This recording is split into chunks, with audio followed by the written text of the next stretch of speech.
Welcome back to my channel. और आज आपको बताते हैं कि नजम सेठी के बेटे अली सेठी, जो कि पसूरी गाने से मशहूर हुए थे, उन्होंने अपने दोस्त सलमान तूर के साथ शादी कर ली है। दोनों की शादी की खबर ने जैसे आग ही लगा दी और ट्विटर पे ये खबर आज सारा दिन टॉप ट्रेंडिंग पे रही।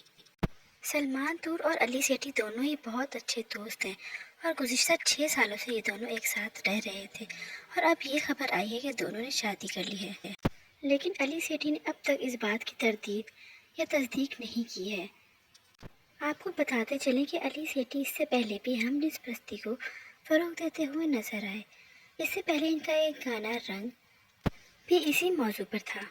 सोशल मीडिया पर इस वक्त तमाम ही लोग शदीद गम गुस्से का शिकार हैं और उनका कहना है कि अली सेठी के गानों का बायकॉट होना चाहिए। आपकी इस बारे में क्या राय है, कमेंट सेक्शन में ज़रूर बताइएगा और जाने से पहले हमारे चैनल को सब्सक्राइब ज़रूर करते जाइएगा ताकि हमारी हर नई आने वाली वीडियो आप तक आसानी पहुंच सके। मिलते हैं नेक्स्ट वीडियो में, तब तक के लिए अल्लाह हाफ़िज़।